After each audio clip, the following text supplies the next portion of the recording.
Hi guys, it's your boy Samba Vita. Muli bwanji kwina kulikonse kumene muli. Ndifuna ndikulandireni pano. Titasowana kwa kanthawi yaitali. Tisananane face to face. But musiku alero ndabwera ndi nkhani yosiyana. It's not about entertainment, it's not about politics. Koma musiku alero tabwera nkhani ina yofanana. Nkhani yokhuzana ndi ma prophet. Okay. Clip imene mukuona kumbuyo imene posa chilomba ndikha ndikuisewera ndi yakale like ineyo ndinayonera pakale like almost like a month ago, somewhere 2 months ago, something like that.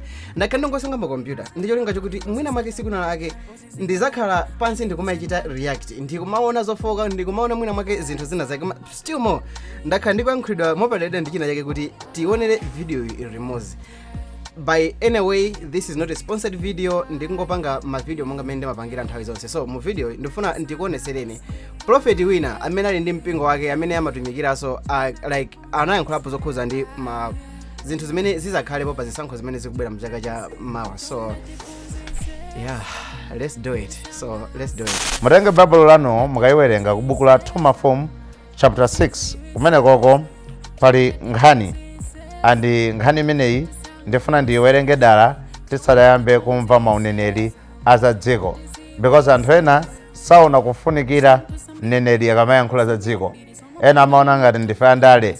Koma I want to make a disclaimer here that a senior prophet in Tuba does not and will not belong to any political party. What I'm trying to tell you is the message that God has spoken.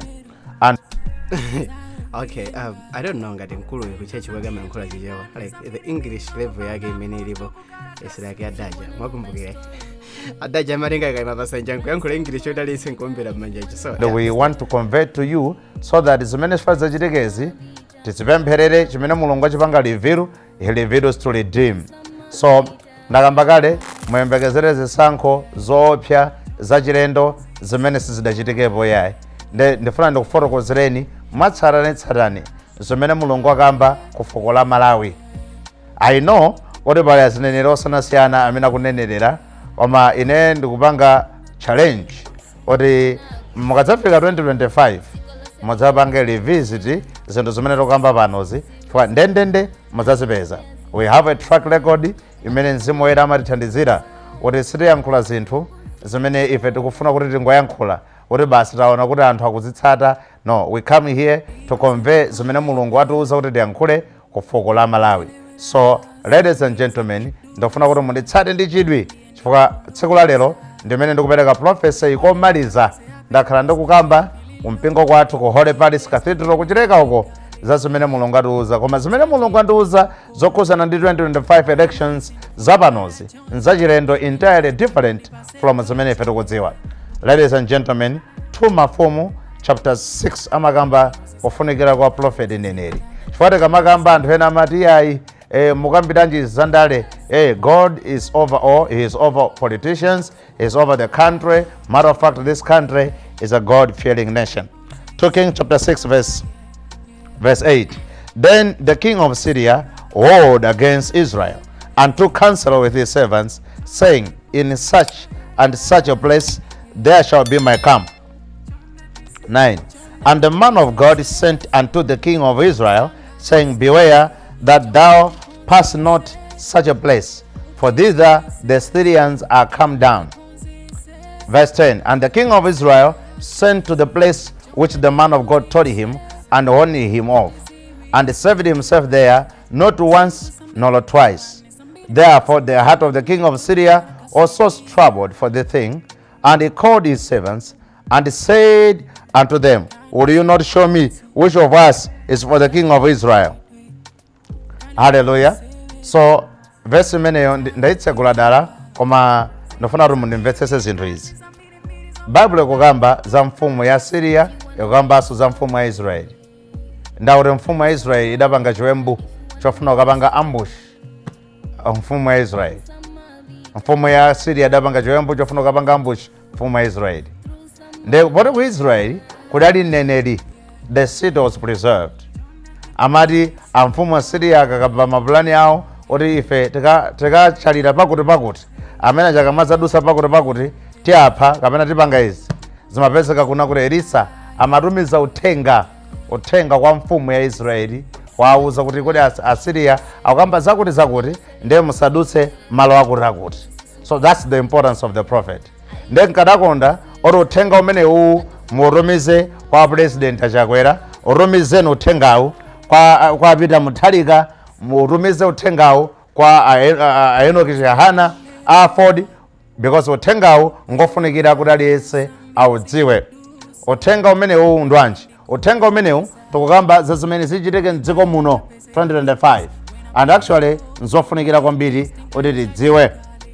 So ndikhala ndikuwerenga zinthu zingapo zimene Mulungu atiuza, and mwauza nzanu kuti atsegula buku lija la maprofesi. Chifukwa pano sindikhalapo kwambiri, tikhala tikukamba zimene Mulungu ationetsa, so that dziko la Malawi anthunso amene tili akhristu tidziwe zimene Mulungu akukamba and pray for the things. Hallelujah. So chinthu choyambirira chimene tifuna ndikambe ndinu Amalawi, it is something chimene chachitika, chimene Mulungu andionetsa dzulo. Prophecy imeneyi singaoneke kuti ndi prophecy panopa chifukwa choti kunjaku kuti kwabata. It is not necessarily a politic prophecy, koma it is about this country. You know, yesterday Mulungu adandionetsa masomphenya azimene zikufuna zichitike nthawi ya mvula, kandi nthawi ya mvula kandi liti, koma nthawi ya mvula zimene zichitike mdziko muno.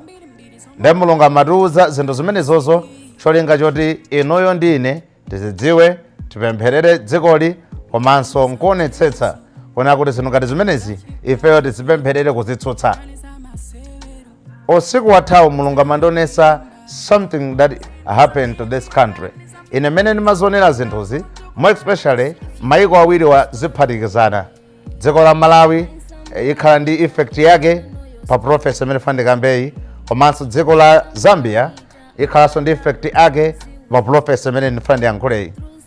Moti ngati alipo aku Zambia apa, message imene itiye isunge kuti ndikupempherera dzikoso la Zambia. So ndi Malawi na Zambia, prophecy what God said. Prophecy number 1. Prophecy imene ndikuyiyankhuliranji pano, ingakhale kuti pano fatikambe za national prophecy ya Zisankho, koma tikuyiyankhula pano chifukwa choti prophecy imene Mulungu ationetsa ndipo it has to be communicated. Anthu ambiri mukudziwa kunaya kuti mu chaka chadutsa, kandi chaka chomwe chino chadutsachi, mdziko muno tidali ndi namondwe wa Fred, namondwe odabwitsa kwambiri wa Fred. What God showed me, zikufananira nako koma zikupitirira, zipitirirako, chifukwa ndimaona mapiri akunoko a dziko linolo la Malawi. Mapiri aka maoneka ngati akuchirobwe, mapiri okhudzera ngati kusochi mountain ndi mapiri ena. Ndimaona ndithu kunena kuti kukutsika matope achilendo amene amakwirira nyumba za anthu. So ife tikhoza kuona kuti azinthu izizi zadutsa, koma maybe God is still saying something concerning a disaster.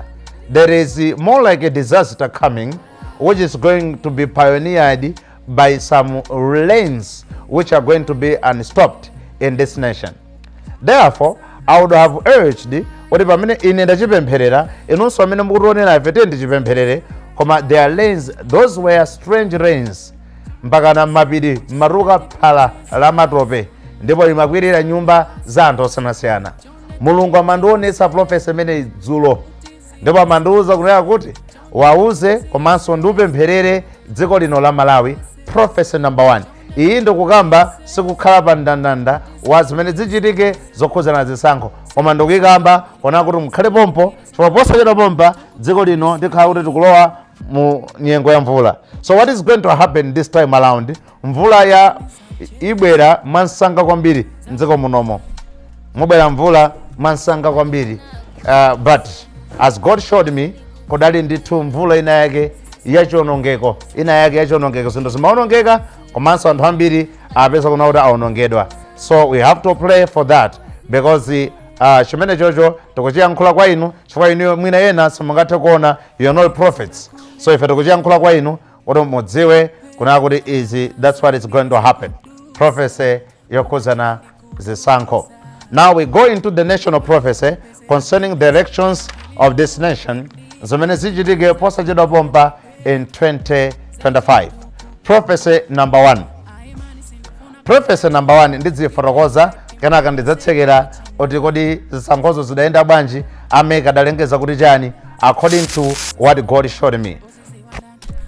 Pati meyo ndimene udikirira kuti tione kuti kumene kwakozikana mutandeso chimene ndingapemphe chakuti mukhala pomwepo musatalikire chifukwa this is going to be wild, like aliyense akufuna amve pati imene kuti kodi zizakhala motani zikatheranso kukhoti kawiri. Prophecy number 1 zimene mulungu amandionetsa amandiuza kunena kuti ngati kumakhala zisokonezo kumalawiko uyembekezere komanso ndikuonetse zimene zidzachitika mu 2025. akuluakulu popeza ena ife sitiona koma kudali zisokonezo zodabwitsa kwambiri, kudali imfa zodabwitsa kwambiri, kudali kuotcherana katundu odabwitsa kwambiri, kuotcherana maofesi modabwitsa kwambiri.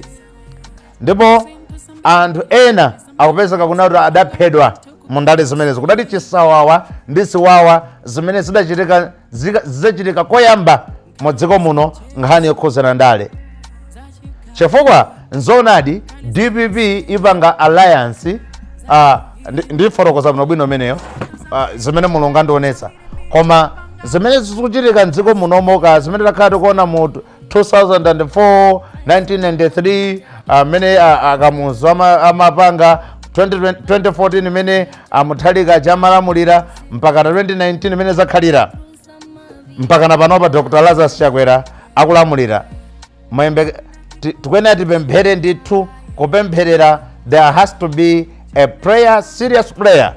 Ngati kwanu kumapemphera, you have to include this one chifukwa kudali violence that has never happened to the extent kuna kuti people gutted katundu wa boma moto mayaka zinthu zimasokonekera mdziko muno. Tukambirato panopa kudali chipwirikiti chosiyanasiyana, and actually chipwirikiti chimenecho chidapangisa anthu ena ake oti akakhale in the demonstrations. Therefore, I want us to know and pray for that. Prophecy number 1. Sitochedwapo pano. Prophecy number 2. Prophecy number 2, it was to do with alliance. Anthu ena kuona ngati unakuti MCB sakhala ndi alliance, koma in the prophecy number 2 ndimaona ndithu zipani ndithu ziwiri zooneka ziwiri, china chachikuluko china chaching'ono chimene chidapanga patina ndi MCP on 2025.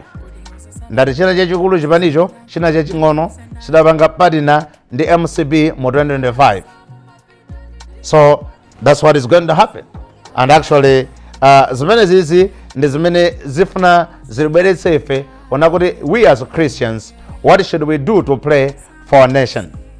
Now ndidadzaonanso I saw DPP, it had many alliances, it had many branches. DPP had many branches. Most people had allied with the DPP on 2025 presidential elections. Now, this is what is shocking. Prophecy number 3. Prophecy number 3, God showed me matter to do with presidential elections in court. Matter to do with presidential elections in court. Zifananiranko ndi zimene zidachitika mu 2019 mdziko muno pamene chipani cha UTM ndi chipani cha MCP chimakamang'ala ku koti kuti zisankho sizidayende bwino.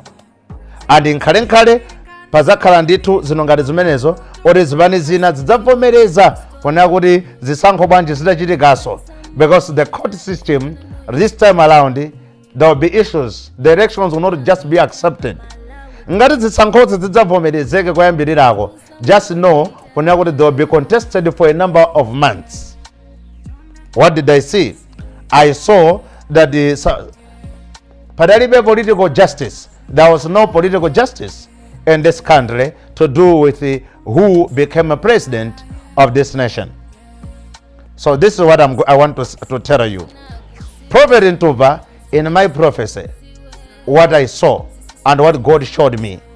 Nimaona one person here, like this government, itabweresedwanso in power.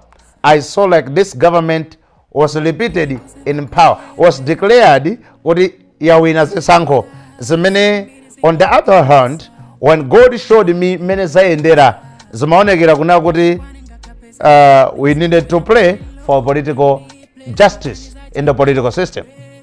What I'm talking about is, in the vision that I saw, it was declared more like kuna kuti President Lazarus Chakwera wapambana Zisankho, something like that. President Lazarus Chakwera wapambana Zisankho za 2025. And when the Lord was showing me that, nimapeza kuna kuti God showed me kuna kuti there was no political justice in terms of dispatch of election results and many others. Ndi anthu ena amene otsatana now, because there was a little difference between Professor Arthur Peter Mutharika and Dr. Lazarus MacArthur Chakwera in terms of election results. But DPP believed that they're the ones who won the elections. I'm not going to say, I'm just telling you what God showed me. But I say, ndagamba mu 2022, 2023 kuti Zisankho zaberedwa.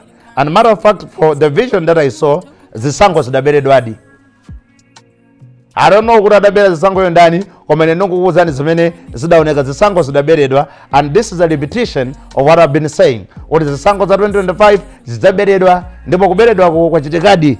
Ndipo DPP had to find certain things. Ndi anzawo IUTM ena ndi anthu ena afford, because it appeared like that. This padali ndithu a chain of presidents who went to court and complained. Ndipo zirasonde, it's more like a computerized system that we cannot try to discuss here. But it appeared that in the 2025, in the first time, there will be new machines that will be recruited or be brought into this country. I don't know what the use of the machines, what they're going to use, but I saw new machines being brought into this country. So there were a number of systems. The system was not really put, it was questioned. So tumaona kuna kuti MCP ndi alliance partners, they didn't believe, they didn't say kuna kuti ifewo aluzadi kapena sadavomereze nawo kuna kuti Zisankho zilimotede. So there was a fight, a very big political fight in the government between DPP and the MCP. Then the friend ndikuwuzeni bana Malawi, ndakuwuzani kale ndani kale kuti Zisankho zizaberedwa. If I said to zabera ndani komene ndikuwuzani Zisankho anthu amene akuzatsogolera zakhauri zaberedwa, and we needed to pray for this nation. I gave my prophecy in 2022 and 2023 and said, let us pray that he who wins must win justly. I gave that message because I saw there was no really some kind of justice were compromised. So we have to pray for our judicial system. We have to pray for Meki. We have to pray for our president, who is now a president. We have also to pray for DPP. We have to pray for Professor Arthur Peter Mutharika. We have to pray for Enoch Chehana. So there was a big fight. Most parties took MCP into court because of the same presidential elections. So padakhala ndithu kampungwepungwe kamene dziko la Malawi sikadathandize, because it led to many malfunctions. Timafuna tikambe kuti as we go mpakana into 2025, kwacha yathu izikhalabe kugwa mdziko muno. And actually ifeyo Malawi and most Malawians and the pastors, churches, everybody, people are complaining everywhere because of the situation, how things are in this nation. It doesn't zovuta ba sizimasanga kuti awanda abusa wasabusa tonsefe tikuzona zovuta zimene zochitika mdziko muno. Chimene mafuna ndikambe nchakuti Amalawi awena atathawirebe kwa Ambuye mapemphero, because zovuta zinde zipitilira kuposera apapa. I'm talking about our economy. So let us pray. Our judicial system should be good. Let us pray for MEC to be good, because I saw that certain people used dubious ways in terms of elections, and it compromised the credibility of the results, and that's why people took each other to court. Mpakana mene nimaona ngati achipani amene kuti awinewo sadalengezedwe kuti ndi amene awina. Iwo they believe kuti awina ndife. and justice mmene ndimaonera vision imeneyo imaoneka kuti yotero koma ifunikira mapemphero athu. Everyone should pray for this nation. Ifeyo mulungu amusankha kale munthu okhala president, and I told you about a political party, a president running with a woman vice president. So when you see that a woman vice president is running with a man, just know the prophecy that I have said, that side will be the winning side, despite all the political instability and injustice. So that is what God showed me. But finally, after God had revealed to me this vision, prophecy number 5, God showed me a big political fight in a parliament. It was a very big political fight up until certain people onekanga police had to join. Two forces were fighting, and hadayamba na parliament nkumamenyana nditu za serious mpaka nojekera pamene popo anthu ena nkumakasumirana. So you just know kuna kuti we need to pray for our leaders here. Mavuto akuchitika mdziko muno ndipo mavuto tonsefe tikukumana nawo, but I saw ndipo ndewe imeneyo sindayionepoyi ku parliament kukakhala kuchitika zinthu, but this kind of fight imene God showed me, it was different entirely together. People fought each other. Zimaoneka kuti MCP ena joina ena, ADPP ndi ena, Alliance partners joina ena, and there was a fight. Let us pray for this nation. Let us pray for our president. Let us pray for Professor Arthur Peter Mutharika. Let us pray for all party leaders in this government. But you are going to see a kind of a revolution. A revolution will take place in this nation. A very dangerous revolution that will also affect government property. I mean, people taking into streets and fighting.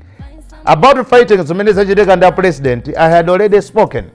I had written, I had said, I had already spoken that.